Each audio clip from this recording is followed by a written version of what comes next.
Aloha, great job today. I'm going to show you 3 ways to do the same beat. We're going to require sticks in your feet, maybe your bed or a pillow or just a table, and play it softly, and then your chest, like King Kong. First one we're going to call the King Kongs.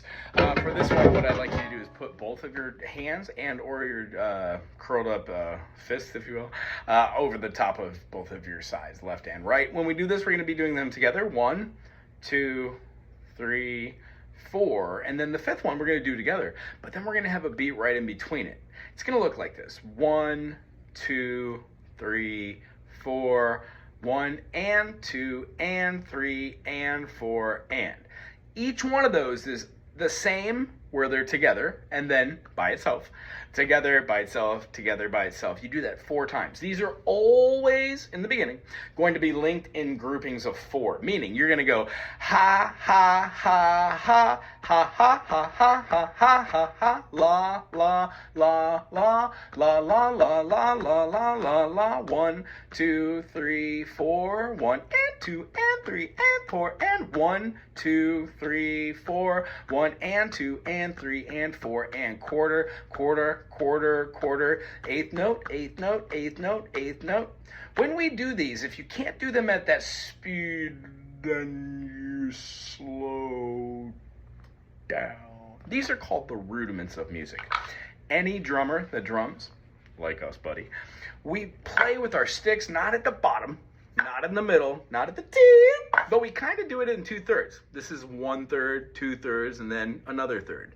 When putting a hand about right here, you should have a little nub sticking out. The way I say it, if you got it that way, you okay in my book.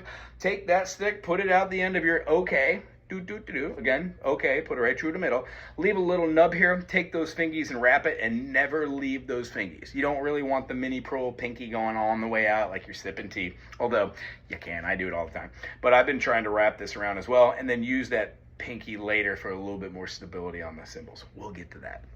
When you hold this finger, you want to always keep it closed.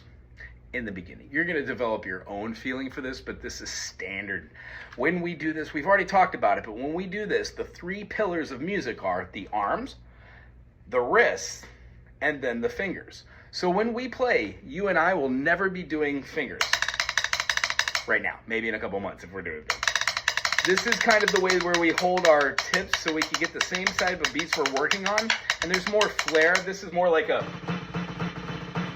snare work, trying to get rolls going on in a different function where they're a little bit faster in combination with things. But for us, we're using flat palms. So our arms will never be like this. They will always be like this in the beginning.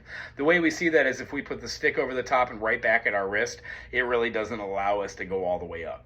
If you accidentally put it this way and your wrist goes all the way up, you're like, oh, I'm holding the stick wrong. The whole idea is you want to get this wrist action to be like this. At no point when playing the drum, we really want to take our hands away from the kit. So we wouldn't be holding our hands up in the air like this or anticipating. As you know, as we've explained, it's almost like a marionette holding a puppet. Whenever you want your foot to go up, you would lift the puppet foot on the beat right before. So like I want this to go on the 1. 1 and 2 and 3 and 4 and 1. See how I lift up on the and a 4, 4 and my foot naturally falls on the 1. That is how we get perfect timing and rhythm. The whole point is to count out loud. So if we were doing together, together, together, together, together, alone, together, alone, together, alone, together, alone.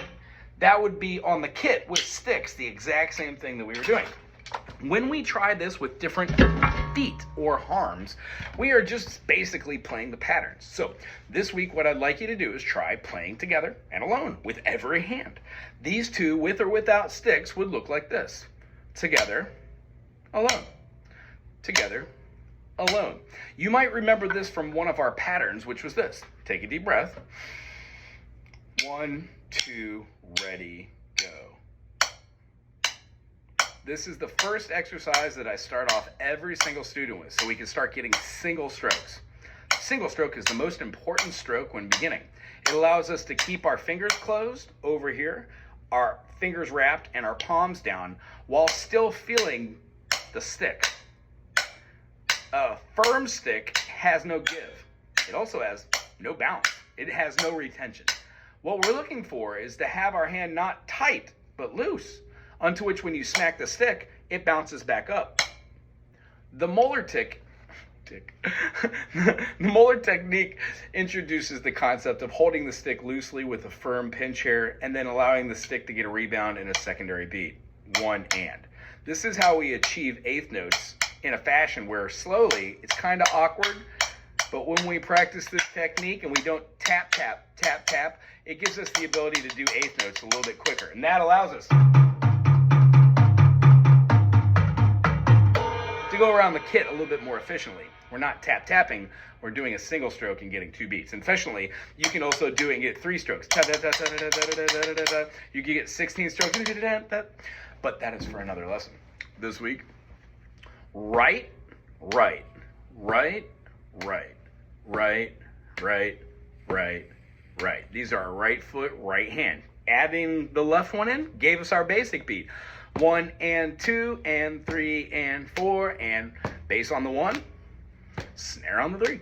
1, 2, 3, 4, 1, 2, 3. Now we do it every other. 1, 2, 3, 4. The hard part is keeping this one consistent. That's what we're working on. So whether you're doing it on a hard apparatus with your sticks or no sticks at all, and keeping 1, 2, 3, 4, 1 and 2 and 3 and 4 and 1, 2, 3, 4, 1 and 2 and 3 and 4 and 1, 2, 3, 4. Notice how I'm doing the eighth notes. Each one of these I'm doing with my right hand. I'm keeping them in patterns of 4. And after I do a grouping of 4, I switch to my other hand together. Now this one I'm going to be playing with my left hand. Ooh. The whole idea is no matter what we do, if we could do it with one side of our hemisphere, we could do it with the other side of our hemisphere. It was super good seeing you today. Remember, we should be practicing 5 minutes every day doing almost anything I said in this video. It does breed a different school of thought when you start talking in music as well as playing in music. And remember, the stuff that we did on the board over here, the reason why we're counting, oh, there's got a glare, oh, jeez.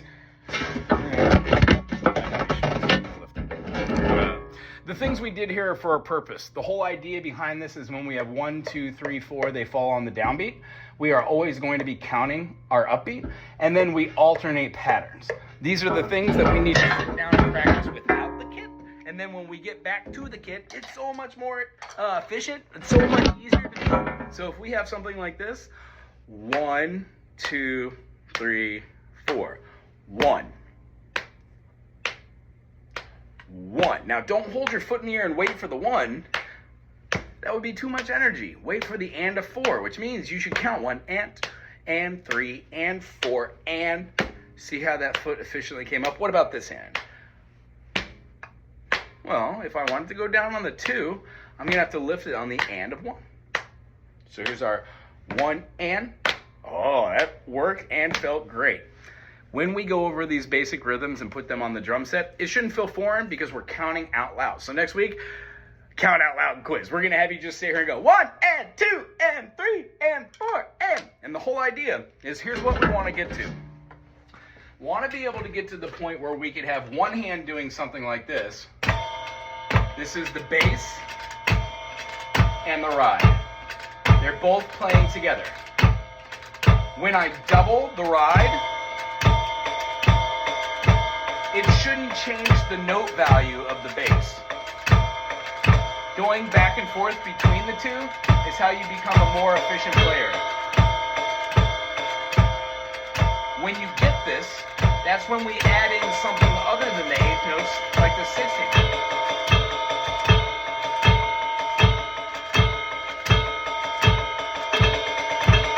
And maybe even 32nd notes, but that is for another adventure. It was very good seeing you today, my friend. We will see you again next week. I hope you have a wonderful day and practice 5 minutes each day if you can and count out loud. Aloha.